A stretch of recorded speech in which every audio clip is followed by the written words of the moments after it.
الحمدللہ نحمدہ ونستعینہ ونستغفرہ ونؤمن بہ ونتوکل علیہ ونعوذ باللہ من شرور انفسنا ومن سیئات اعمالنا من یہدہ اللہ فلا مضل لہ ومن یضلل فلا ہادی لہ ونشہد ان لا الہ الا اللہ وحدہ لا شریک لہ ونشهد أن سيدنا وسندنا ونبينا ومولانا محمدا عبده ورسوله أما بعد فأعوذ بالله من الشيطان الرجيم بسم الله الرحمن الرحيم ومن يبتغي غير الإسلام دينا فلن يقبل منه آمنت بالله صدق الله العظيم اللهم صل على محمد وعلى آل محمد كما صليت على إبراهيم وعلى آل إبراهيم إنك حميد مجيد اللهم بارك على محمد وعلى آل محمد كما باركت على إبراهيم وعلى آل إبراهيم إنك حميد مجيد۔ اللہ تبارک و تعالیٰ نے ہم سب پہ بڑا کرم اور بڑا احسان فرمایا ہے۔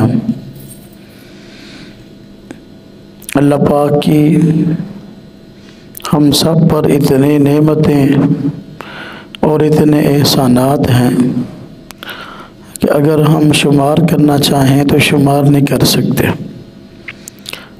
اللہ پاک کے بے شمار انعامات اور احسانات میں سے ایک عظیم انعام اور احسان یہ ہے کہ اللہ پاک نے دین اسلام جیسی عظیم نعمت ہم سب کو عطا فرمائی ہے۔ دین اسلام وہ دین ہے جو اللہ تبارک و تعالیٰ نے تمام انبیاء علیہم السلام کو عطا فرمایا، اور نبیوں میں آخری نبی حضرت محمد صلی اللہ علیہ وسلم نے اس کی تکمیل فرمائی۔ حضرت آدم علیہ السلام سے اللہ تبارک و تعالیٰ نے دین کے نازل فرمانے کا سلسلہ شروع کیا، اور حضور نبی اقدس صلی اللہ علیہ وسلم پر اس دین کی تکمیل ہوئی۔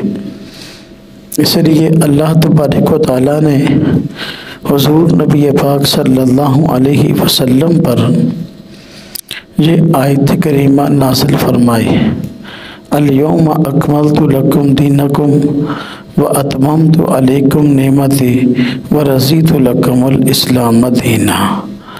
فرمایا انسانوں کو مخاطب کرتے ہوئے، الیوم اکملت لکم دینکم، یہ میدان عرفات میں 10 ہجری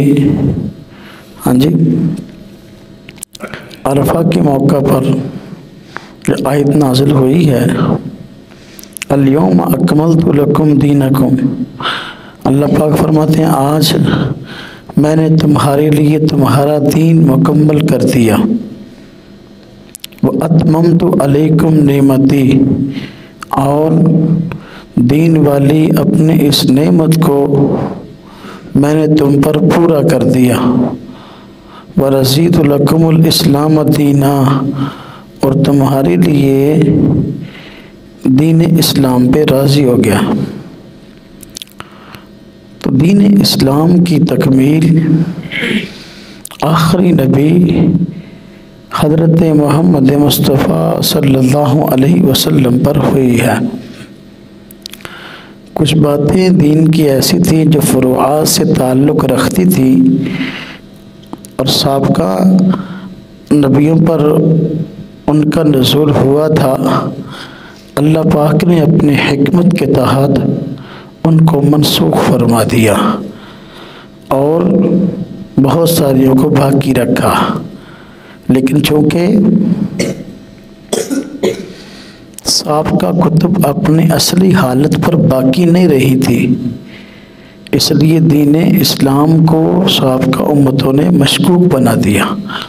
حضرت محمد صلی اللہ علیہ وسلم پر اللہ تبارک و تعالیٰ نے جو باتیں سابقہ امتیں بھول چکی تھیں یا تبدیلیاں کر چکی تھیں، قرآن کریم میں دین اسلام میں اللہ تبارک و تعالیٰ نے دوبارہ ان کو نازل فرمایا، اور جو اپنی جگہ پر برقرار تھی ان کو ایسے ہی برقرار رکھا۔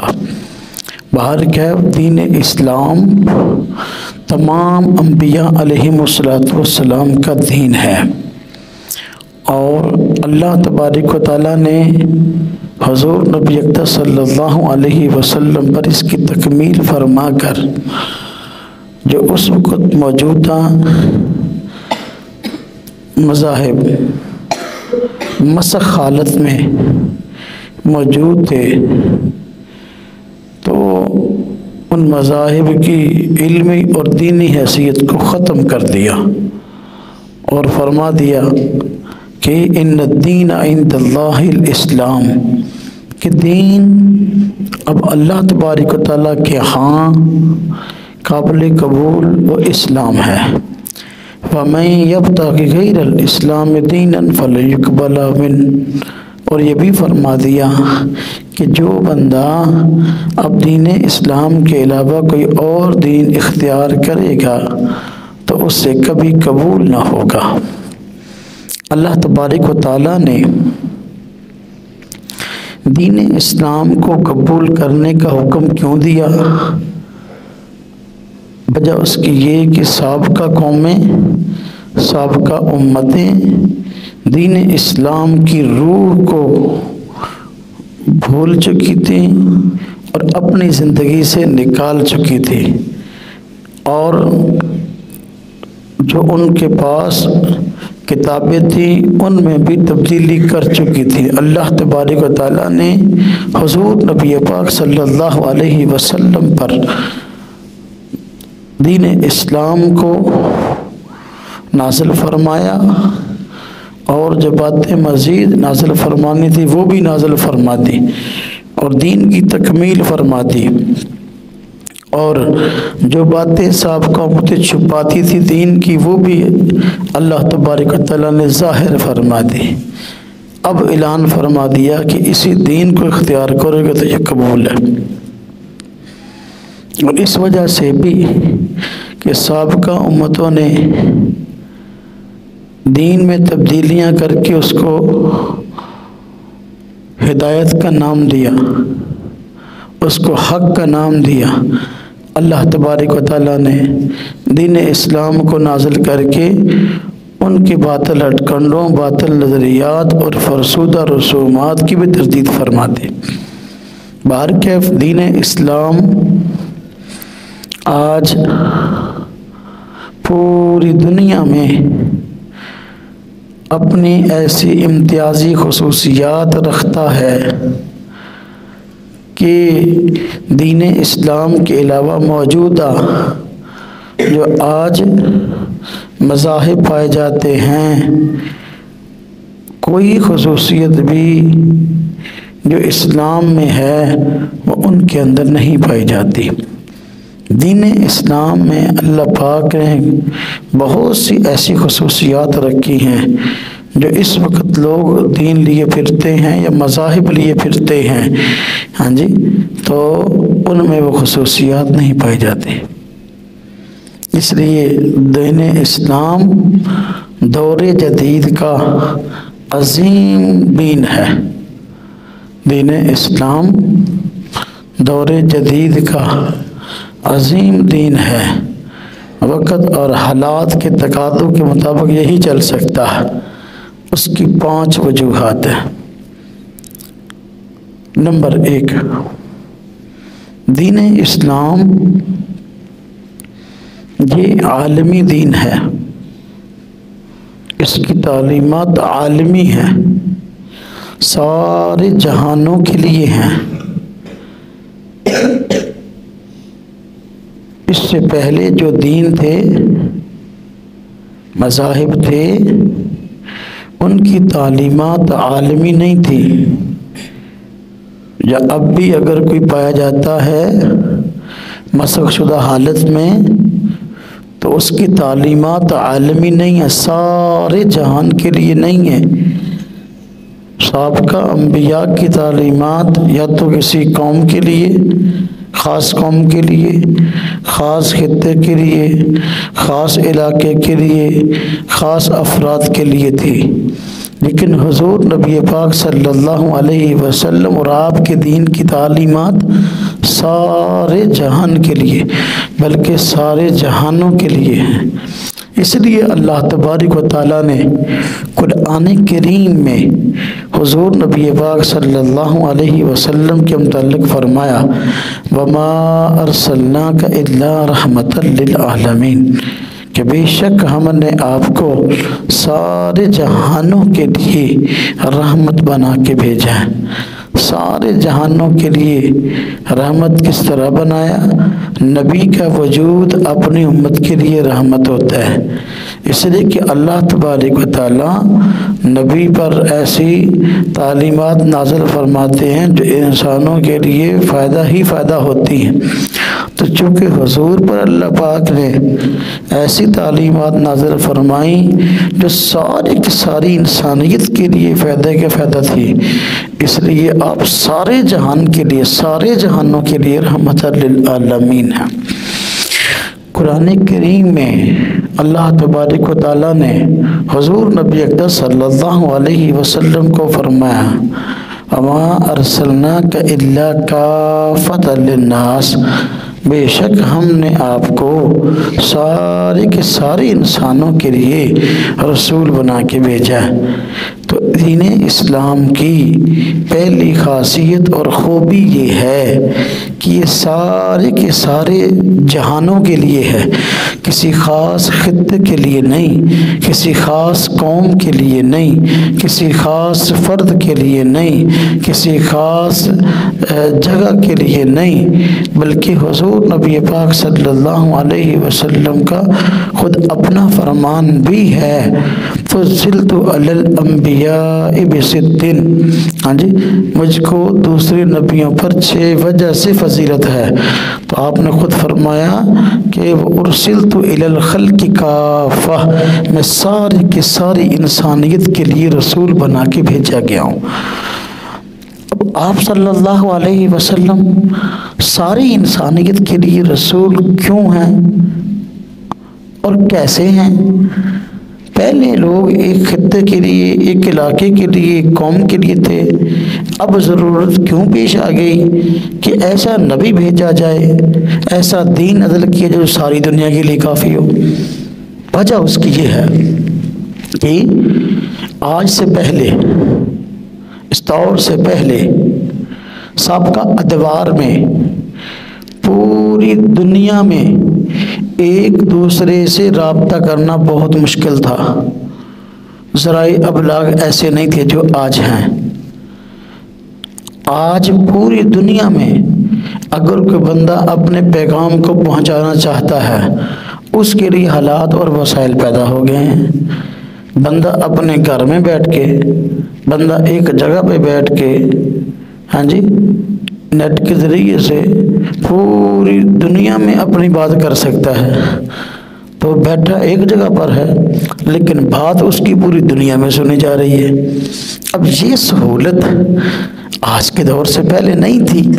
حضور نبی اقدس صلی اللہ علیہ وسلم کے دور میں اللہ تبارک و تعالیٰ نے یہ صورت پیدا فرما دی، لیکن اس سے پہلے سابقہ انبیاء علیہ السلام کے دور میں اس طرح کی سہولت تھی ہی نہیں، بلکہ دوسرے علاقے میں پیغام پہنچانا ہوتا تو بھائی خط لکھے جاتے، سوار بھیجے جاتے، کئی دنوں کے بعد جا کر دوسرے علاقوں میں خبر پہنچتی، پیغام پہنچتا، ہاں جی، وہ بھی بسا اوقات نہ پہنچتا۔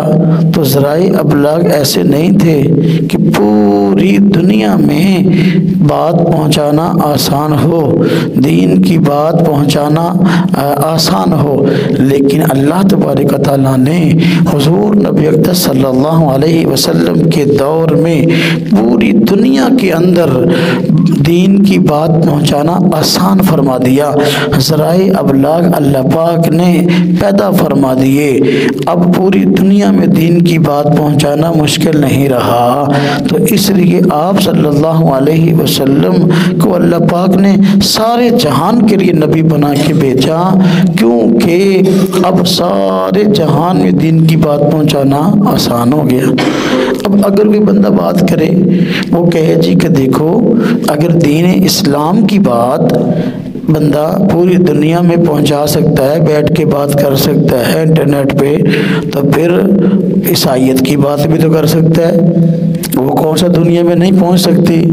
یہودیت کی بات بھی کر سکتا ہے، ہندو مت کی بات بھی کر سکتا ہے، سکھ مت کی بات بھی کر سکتا ہے۔ نہ یہ بات غلط ہے۔ وہ کیوں؟ اس لیے کہ ان میں سے کوئی بھی ایسا موجود نہیں دین یا مذہب کہ جس کے پاس اپنے بانی مذہب کی اصل تعلیمات ہو۔ جب اصل تعلیمات ہی نہیں ہے تو کیا پہنچائے گا؟ بھائی دین اسلام کی یہ خوبی ہے کہ پوری دنیا میں دین کی بات پہنچانے کا مدعی یہ ہے۔ اس سے علاوہ دین اسلام سے پہلے حضور نبی اقدس صلی اللہ علیہ وسلم سے پہلے کسی کا یہ دعویٰ ہی نہیں تھا کہ ہمارا دین جو ہے وہ ساری دنیا کے لیے ہے، بلکہ دیکھو عیسائیت، یہودیت اس کا تعلق بنی اسرائیل کے ساتھ ہے، اور ہندو مت دیکھیں اس کا تعلق مخصوص قوم کے ساتھ ہے، مخصوص افراد کے ساتھ ہے، سکھ مت کا تعلق بھی مخصوص قوم کے ساتھ ہے۔ ہاں جی، تو لہذا جو لوگ پوری دنیا سے بحثتے دنیا نہ تو رابطے کے مدعی تھے نہ دعوت کے مدعی تھے، تو اب اس طرح کی بات کیسے کر سکتے ہیں؟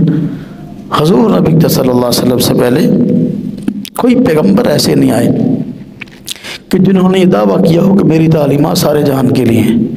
لہذا اسلام کی تعلیمات سارے جہان کے لیے ہیں، تو مسلمان کے پاس جو ہے چونکہ یہ دعویٰ اور اس پہ دلیل موجود ہے کہ تعلیمات اس کی سارے کے سارے جہانوں کے لیے ہیں، لہذا یہ بات کرے تو اس کا حق بنتا ہے۔ باقی کسی اور کی تعلیمات سارے جہان کے لیے ہیں ہی نہیں، تو لہذا وہ بات کرے تو اس کی بات بنتی نہیں ہے۔ وہ تو کسی خاص قوم کے لیے، کسی خاص خطے کے لیے، کسی کے جو ہے فرد کے لیے، کسی جو ہے وہ مخصوص گروہ کے لیے ہے، ان کی بات بنتی نہیں ہے۔ دین اسلام کی خوبی باقی تمام ادیان و مذاہب میں امتیازی یہ ہے کہ اس کی دعوت عالمگیر ہے، سارے جہانوں کے لیے، ساری انسانیت کے لیے ہے۔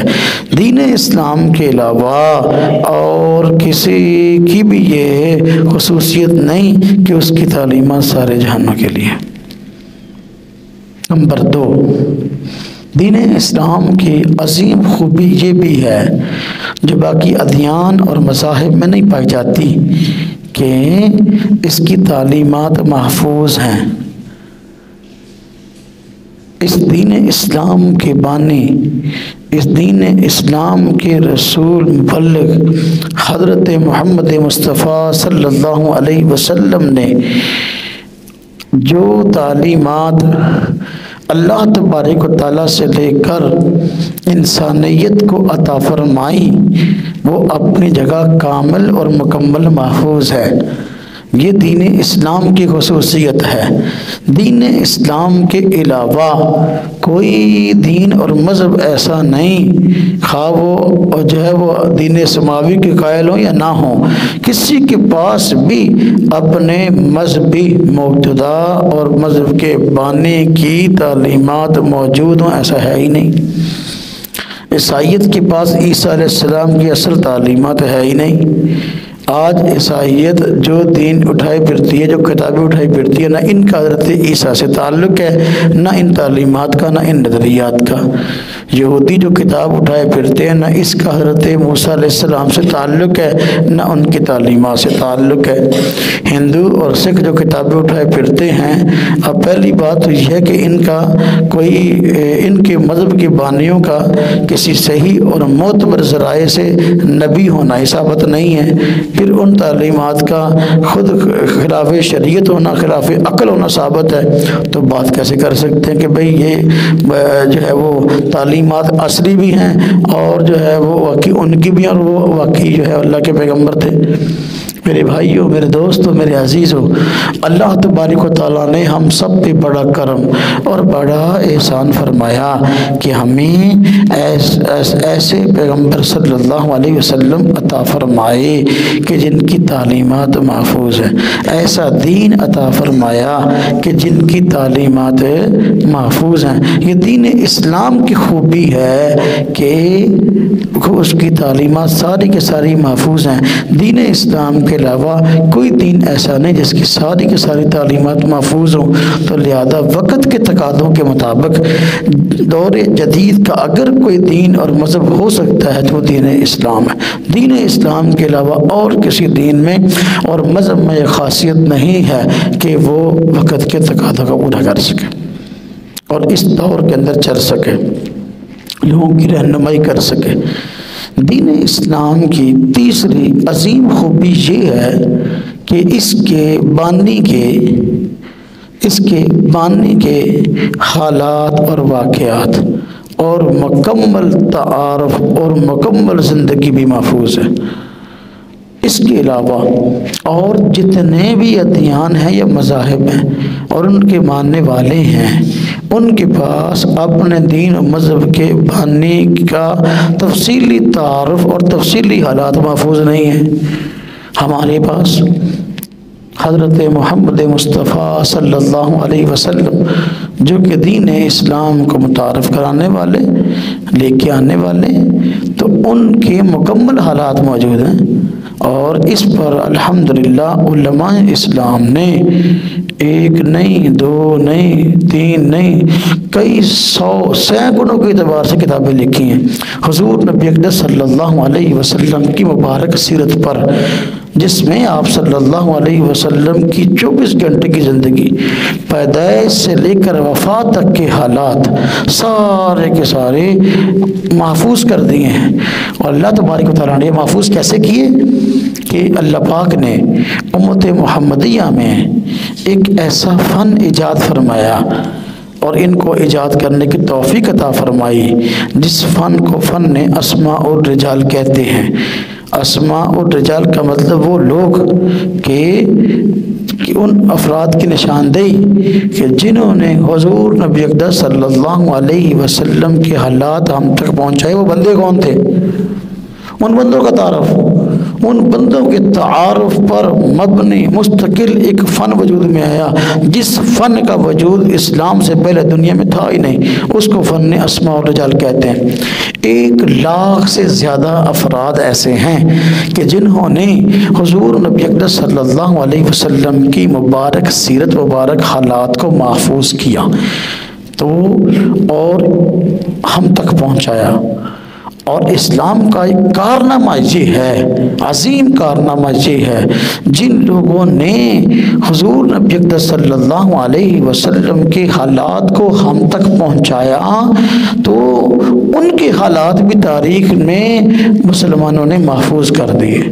اب جنہوں نے آپ صلی اللہ علیہ وسلم کے حالات اور آپ کی سیرت کو محفوظ کیا، وہ کون لوگ تھے، کہاں پیدا ہوئے، شہر کون سا تھا، علاقہ کون سا تھا، والد کون تھا اور خاندان کون تھا، حسب و نسب کیا تھا، اور کن استادوں سے پڑھے، ان کے شاگرد کون سے تھے، اور ان کے کیا اسلام میں اسلام کے لیے اور انسانوں کے لیے کارنامے تھے، سارے کے سارے حالات ان کے لکھ دیے گئے فن اسماء الرجال کی کتب کے اندر۔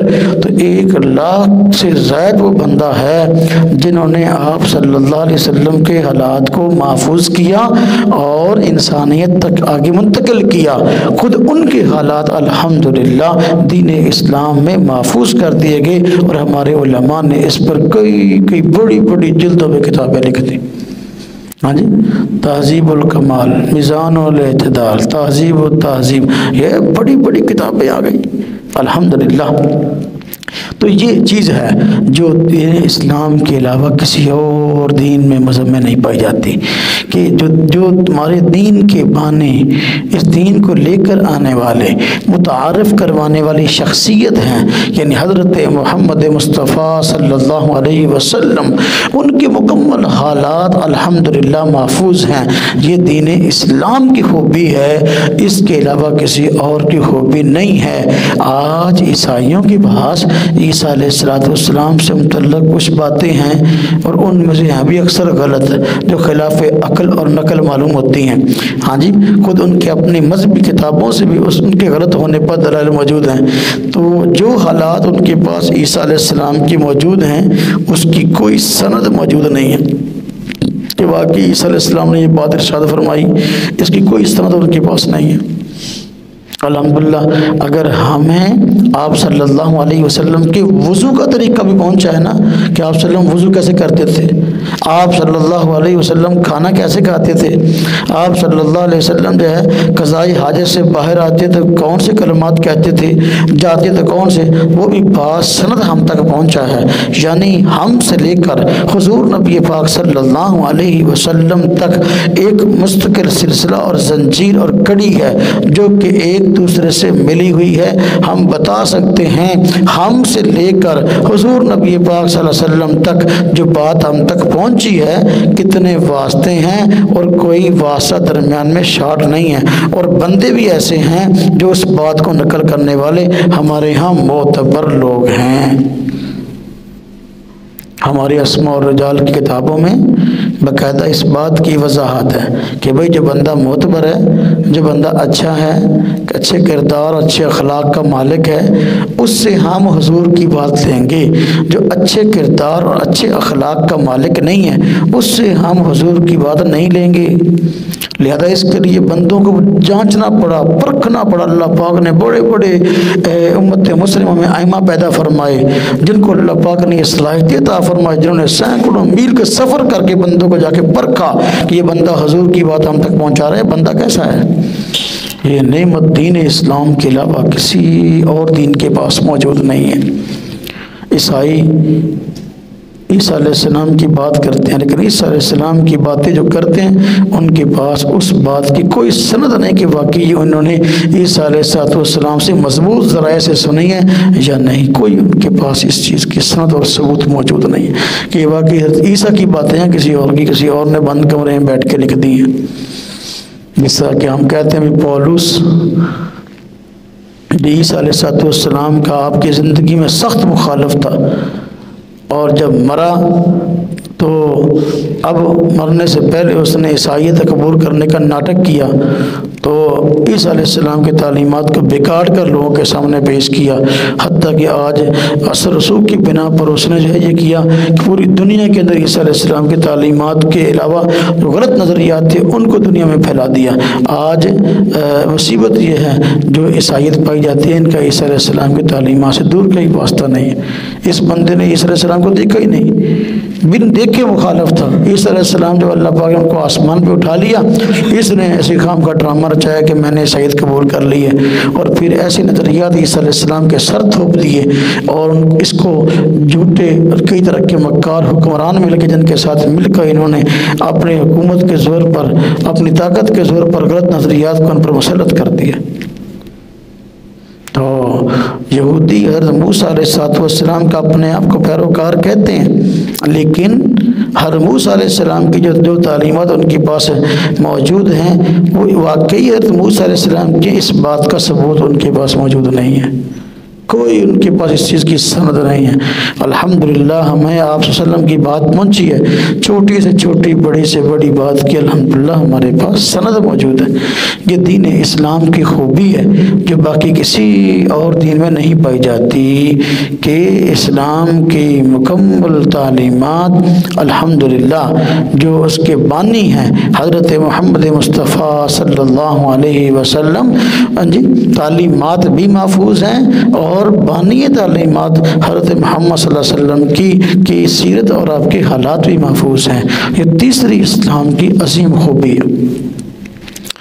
اسلام کی چوتھی خوبی یہ ہے کہ اللہ تبارک و تعالیٰ نے دین اسلام کو یہ خوبی عطا فرمائی کہ یہ ایک مکمل ضابطۂ حیات ہے، مکمل ضابطۂ حیات، زندگی گزارنے کا عظیم دستور۔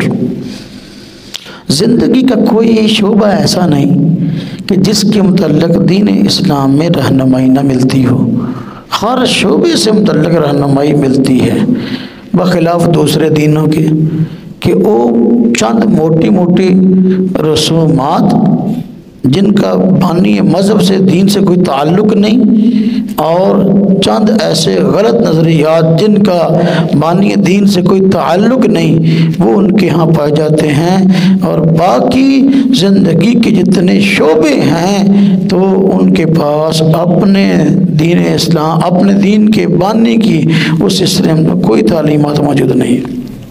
الحمدللہ ہمارے پاس زندگی کے ہر شعبے سے متعلق تعلیمات موجود ہیں، یہ دین اسلام کی خوبی ہے۔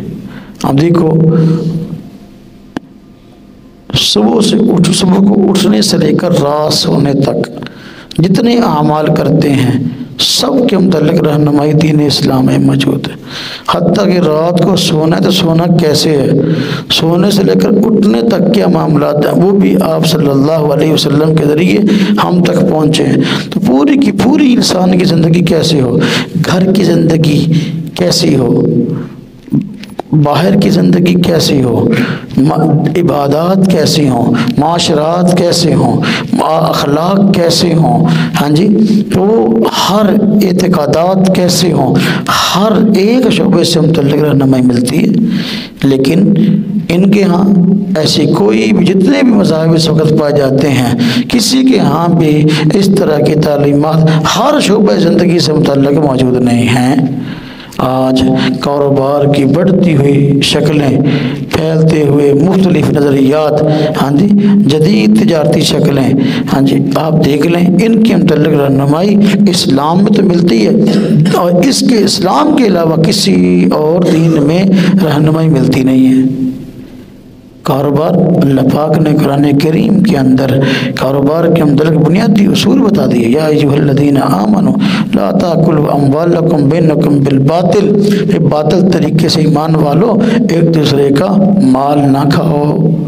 اور فرما دیا وَيُحَرِّمُ عَلَيْهِمُ الْخَبَائِثَ وَيُحِلُّ لَهُمُ الطَّيِّبَاتِ، اللہ تبارک و تعالیٰ لوگوں کے لیے خبیث چیزیں حرام فرماتے ہیں اور پاکیزہ چیزیں حلال فرماتے ہیں۔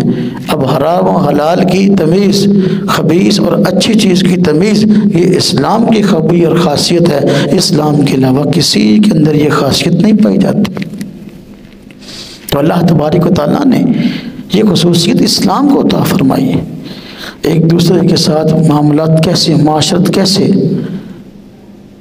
پیش آنا ایک دوسرے سے، ہاں جی، کوئی تعلیم جو ہے اسلام کے علاوہ کسی دین میں نہیں ملتی، خاطر خواہ اخلاق کیسے ہوں، اس کے متعلق تفصیلی چیزیں کسی دین میں نہیں ملتی، الحمدللہ دین اسلام میں ملتی ہیں، مستقل طور پر رہنمائی۔ چونکہ دوسرے ادیان میں اسلام کے علاوہ دوسرے ادیان اور مذاہب میں مخصوص چند رسومات جن کو عبادات سمجھ لیا گیا، اس کے علاوہ تعلیمات ملتی نہیں تھی، اس لیے انہوں نے دین کو اپنے عبادت خانہ میں قید کر دیا کہ دین کا تعلق صرف اور صرف عبادت خانہ کی حد تک ہے۔ جب اپنے عبادت خانہ میں آؤ تو تم دیندار ہو، بس یہی دین ہے۔ جب عبادت خانہ سے باہر نکل جاؤ، اب جو چاہے کرو، اب تمہیں کوئی پوچھنے والا نہیں ہے۔ دین اسلام نے ایسا نہیں کہا، کیوں؟ اس لیے کہ دین اسلام زندگی کے ہر شعبے کے متعلق رہنمائی کرتا ہے، ان کے پاس رہنمائی تھی ہی نہیں۔ دین اسلام کے اپنے عبادات کے علاوہ وہ چند رسومات جو انہوں نے گھڑ لی، لیکن اور ان کے پاس تعلیمات تھی نہیں، اس لیے انہوں نے دین اور مذہب کو صرف عبادت خانہ کی حد تک قید کر دیا۔ لیکن اللہ تبارک و تعالیٰ نے حضور نبی پاک صلی اللہ علیہ وسلم کو بھیج کر انسانیت پر بڑا کرم اور بڑا احسان فرمایا، ہر شعبے سے متعلق رہنمائی فرمائی۔ اور اگر وہ اللہ کے حکموں کے مطابق ہر شعبے کے مطابق زندگی گزار رہا ہے تو اللہ تبارک و تعالیٰ نے اس کے لیے عظیم اجر کا وعدہ فرمایا. إِلَّا الَّذِينَ آمَنُوا وَعَمِلُوا الصَّالِحَاتِ فَلَهُمْ أَجْرٌ غَيْرُ مَمْنُونٍ. ایمان اعتقادات کا نام ہے. عامل الصالحات سے مراد اعمال صالحہ سے مراد یہ زندگی کے سارے 24 گھنٹے کے معاملات ہیں اعمال صالحہ. اگر شریعت کے تقاضے کے مطابق ہے اس کے لیے اس پہ اجر کا وعدہ ہے. اللہ تبارک و تعالیٰ نے قرآن کریم میں فرمایا من عمل صالحا من ذکر او انثى وهو مؤمن فلنحیینہ حیاتا طیبہ. کہ جو بھی بندہ مرد ہو یا انسان، مرد ہو یا عورت، فرمایا کہ نیک اعمال اچھے اعمال کرے بشرطے کہ مومن بھی ہو. فرمایا فلنحیینہ حیاتا طیبہ، ہم اس کو بہترین پاکیزہ زندگی کی ضمانت دیتے ہیں. اب دیکھو یہ قرآن نے بات کی ہے اعمال صالحہ کی. اعمال صالحہ وہی اعمال ہیں جو بندے کو شریعت کے تقاضے کے مطابق کرنے چاہیے. 24 گھنٹے کے معاملے اعمال صالحہ ہیں. عمل صالح میں صرف نماز نہیں ہے، صرف روزہ نہیں ہے، صرف حج نہیں ہے، صرف زکوٰۃ نہیں ہے، بلکہ کاروبار بھی ہے، ایک دوسرے سے ملنے جلنے کے طور طریقے بھی ہیں، اخلاق بھی ہیں، سارے کے سارے معاملات اس میں کاروبار بھی ہے. حضور نبی پاک صلی اللہ علیہ وسلم نے اس لیے ارشاد فرمایا کہ دیکھو کسی عربی کو کسی عجمی پر، کسی گورے کو کسی کالے پر کوئی فضیلت نہیں ہے، بلکہ اگر فضیلت ہے تو تقوی اور پرہیزگاری ہے.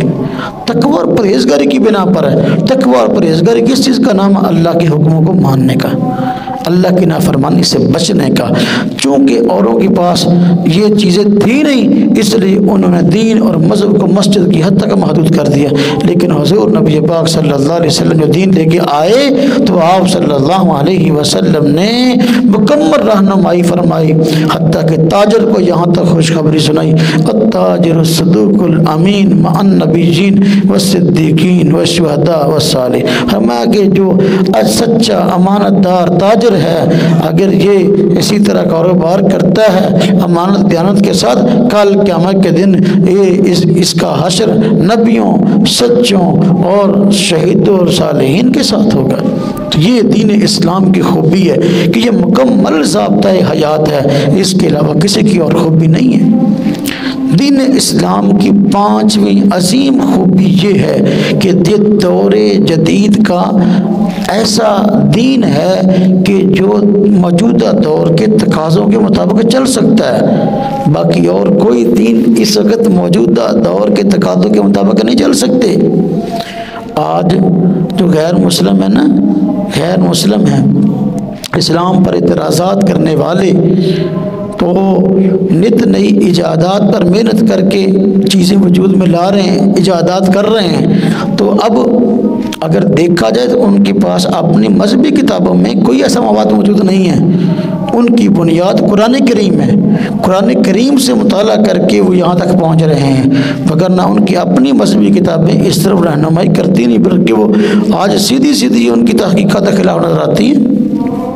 قرآن کریم کوئی سائنس کی کتاب نہیں ہے، لیکن سائنس کی مربی ضرور ہے. ہم سائنس کو قرآن کریم پر پرکھ سکتے ہیں، قرآن کو سائنس پر نہیں پرکھ سکتے.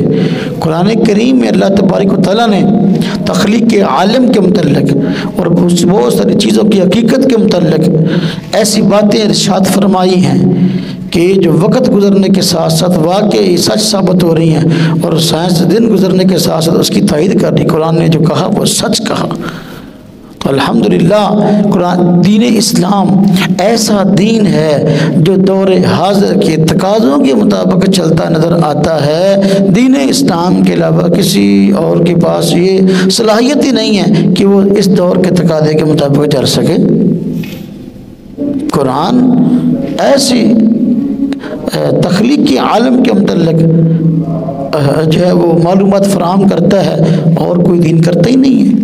قرآن کریم میں اللہ پاک نے خود فرمایا ان فی اختلاف اللیل والنہار، ہاں جی، کہ بے شک رات کے اور دن کے مختلف ہونے میں آیات الالباب آیات لقوم یعقلون، مختلف آیات ہیں کہ دیکھو رات اور دن کے مختلف ہونے میں اللہ پاک نے قدرت کی نشانیاں رکھ دی ہیں، اگر لوگ عقل والے ہیں ان کے لیے، جو لوگ غور و فکر کرنے والے ہیں ان کے لیے، جو سمجھ اور شعور رکھنے والے ہیں ان کے لیے نشانیاں ہیں۔ آپ دیکھو جن کے پاس عقل ہے وہ اپنی عقل استعمال کر کے تخلیق عالم کے حقائق کو پہنچ رہے ہیں۔ اللہ تبارک تعالیٰ نے فرمایا یخرج اللیل فی النہار یخرج النہار فی اللیل، کیا زبردست ارشاد ہے۔ فرمایا اللہ پاک وہ ہیں جو رات کو دن سے، جو یخرج اللیل فی النہار، ہمیں رات کو جو ہے رات کو نکالتے ہیں دن سے، دن کو نکالتے ہیں رات سے۔ ہاں جی، تو کیسے؟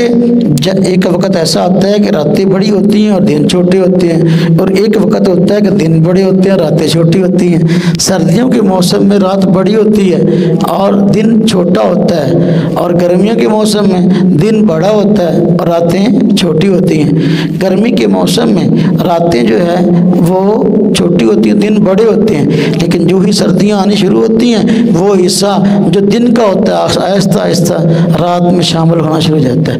یہ ہے کیا کہ رات کو نکال رہے ہیں دن سے، اور جب سردیاں آنی شروع ہوتی ہیں اب راتیں بڑی ہونا شروع ہو جاتی ہیں، راتیں بڑی ہونا شروع ہو جاتی ہیں، دن چھوٹے ہونا شروع ہو جاتے ہیں۔ اب یہ دن سے رات کو نکال لیا، تو اللہ تبارک و تعالیٰ وہ ہیں جو رات کو دن سے، دن کو رات سے نکالتے ہیں۔ دیکھنے کو یہ چند جملے ہیں لیکن بہت تھوڑی تعداد ہے الفاظ کی ان کی، لیکن پورے کے پورے تخلیقی عالم اور اس کے نظام، کائنات کے نظام کے چلنے کو اپنے اندر سمیٹے ہوئے ہیں۔ کیسی جامع اور مختصر الفاظ کے اندر اللہ تبارک و تعالیٰ نے اس نظام کو بیان کر دیا۔ اللہ پاک فرماتے ہیں فلکیات کے نظام کی، کائنات کے نظام کے چلنے کی ہاں جی ترتیب کو بیان کرتے ہوئے فرمایا للشمس ينبغي لها ان تدرك القمر والليل سابق النهار كل في فلك يسبحون۔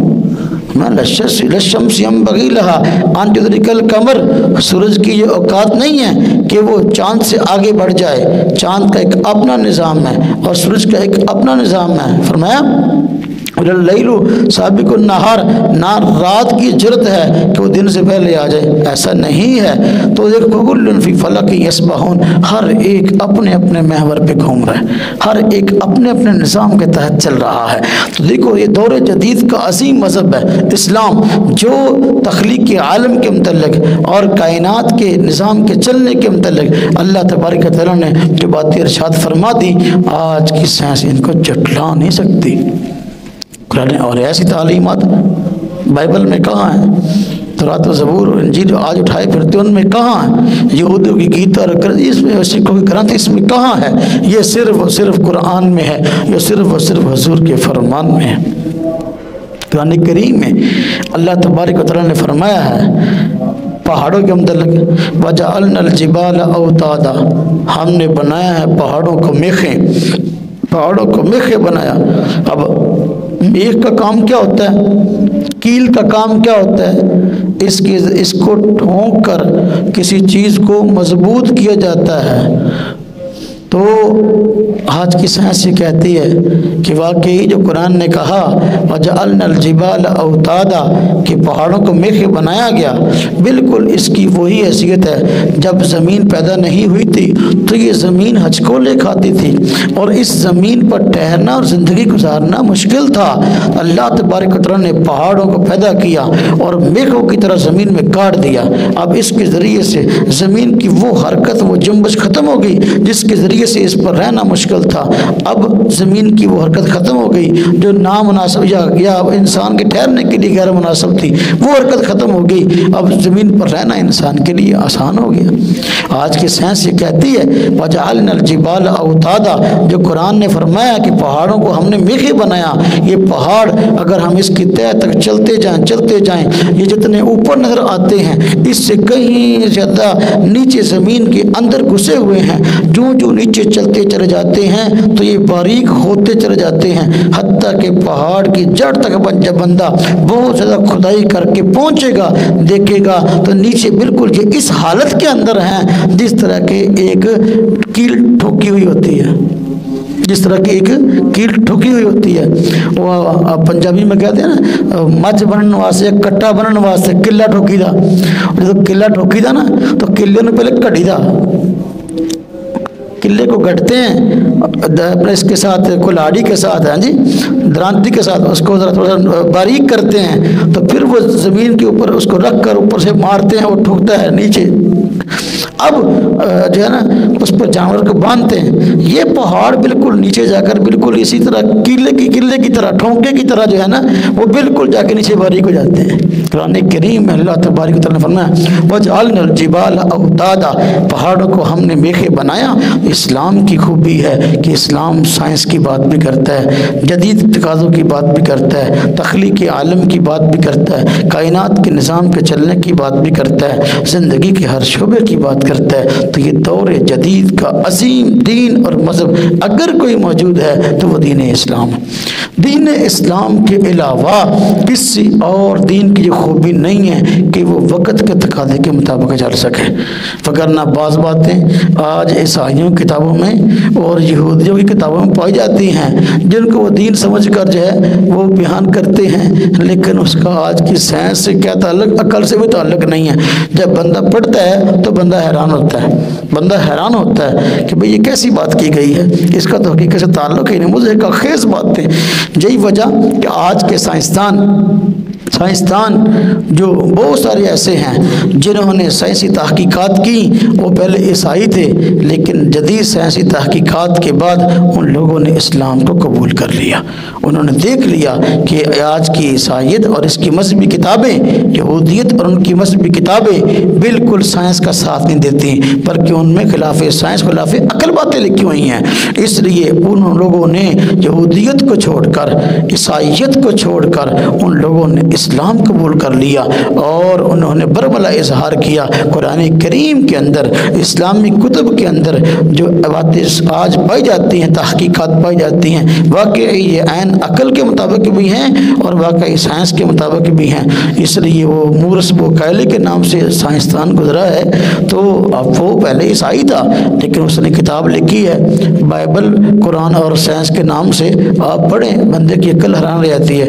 وہ بائبل کے نقص بیان کرتا ہے، قرآن کی خوبیاں بیان کرتا ہے اور بتاتا ہے اسلام کی خوبی کیا ہے اور بائبل کا نقص کیا ہے اور اسلام کی خوبی کیا ہے۔ میرے بھائیو، میرے دوستو، میرے عزیزو، وقت ہو گیا تو میں نے عرض کیا کہ اسلام کے اندر ایسی عظیم الشان خوبیاں پائی جاتی ہیں جو دنیا کے کسی مذہب اور دین میں نہیں پائی جاتی۔ میں نے 5 خوبیاں آج کی جمعہ کے اس بیان میں ذکر کی ہیں۔ اگر آپ سے کوئی غیر مسلم پوچھے تو آپ بڑے اطمینان کے ساتھ اور بڑی دل جمی اور فخر کے ساتھ بتا سکتے ہیں ہمارے دین میں 5 خوبیاں ہیں۔ اگر تمہارے دین میں ہیں تو پیش کرو۔ نمبر 1، پہلی خوبی میں نے یہ بتائی کہ اسلام کی پہلی خوبی یہ ہے کہ یہ عالمگیر مذہب ہے پورے جہان کے لیے۔ اس کے علاوہ دین اسلام کے علاوہ اور کوئی دین ایسا نہیں ہے جو عالمگیر ہو اور ان کے بانیان کا دعویٰ ہو کہ ہمارا دین پوری دنیا کے لیے، وہ کسی قوم، کسی خطے، کسی علاقے کے لیے تھا۔ نمبر 2، اسلام کی عظیم خوبی یہ ہے کہ الحمدللہ اس کی تعلیمات اپنی اصل حالت کے اندر محفوظ ہے۔ باقی جتنے بھی مذاہب ادیان پائے جاتے ہیں ان میں سے کسی کی اصل تعلیمات اپنی اصل حالت میں محفوظ نہیں ہیں۔ نمبر 3، اسلام کی تیسری عظیم خوبی یہ ہے اس کے جو بانی حضرت محمد مصطفیٰ صلی اللہ علیہ وسلم ہیں، ان کے تفصیلی حالات الحمدللہ ہمارے پاس محفوظ ہیں، جبکہ اور جتنے ادیان اور مذاہب والے ہیں کسی کے پاس بھی اپنے دین اور مذہب کے بانی کے تفصیلی حالات محفوظ نہیں ہیں۔ الحمدللہ ہمارے پاس سینکڑوں کتابیں ہیں سیرت کے عنوان پر جس میں حضور نبی صلی اللہ علیہ وسلم کے کے سارے کے سارے حالات محفوظ ہیں۔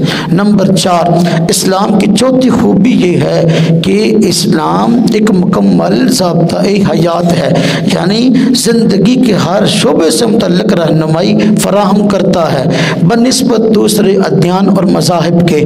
وہ چند رسومات اور چند فرسودہ نظریات کی بات کرتے ہیں، مکمل ضابطہ حیات نہیں۔ زندگی کے ہر شعبے سے متعلق تعلیمات دنیا کسی شعبے میں دین میں ملتی نہیں ہیں۔ اسلام میں رات کو سونے سے لے کر صبح اٹھنے تک، صبح اٹھنے سے لے کر رات کو جتنے اعمال کرنے ہیں، خواہ وہ اعتقادات ہوں، خواہ وہ عبادات ہوں، خواہ وہ معاشرات ہوں، خواہ وہ اخلاقیات ہوں، ہر ایک سے متعلق رہنمائی الحمدللہ اسلام فراہم کرتا ہے، کاروبار ہو، کوئی معاملہ ہو۔ تو یہ چوتھی خوبی۔ پانچویں اسلام کی خوبی یہ ہے کہ اللہ تبارک و تعالیٰ نے اسلام کو یہ خوبی عطا کی ہے کہ اس کی تعلیمات دور حاضر کے تقاضے کے مطابق ہیں۔ تو باقی جتنے ادیان اور مذاہب ہیں، کوئی بھی ایسا نہیں کہ جس کی تعلیمات دور حاضر کے تقاضے کے مطابق ہوں۔ وقت کے تقاضوں کے ساتھ کسی اور کی تعلیمات چل ہی نہیں سکتی، صرف اسلام ہے۔ اگر کوئی بندہ کوئی دیندار رہنا چاہتا ہے تو دور حاضر کے تقاضے کے مطابق دین اسلام ہے جو اس کی رہنمائی کر سکتا ہے، اور کوئی دین رہنمائی کر نہیں سکتا، اس میں صلاحیت ہی نہیں ہے۔ اللہ تبارک و تعالی ہمیں صحیح معنی میں حضور نبی اقدس صلی اللہ علیہ وسلم کے لائے ہوئے اس مبارک دین کو سمجھ کر اس پر عمل کرنے کی توفیق عطا فرمائے۔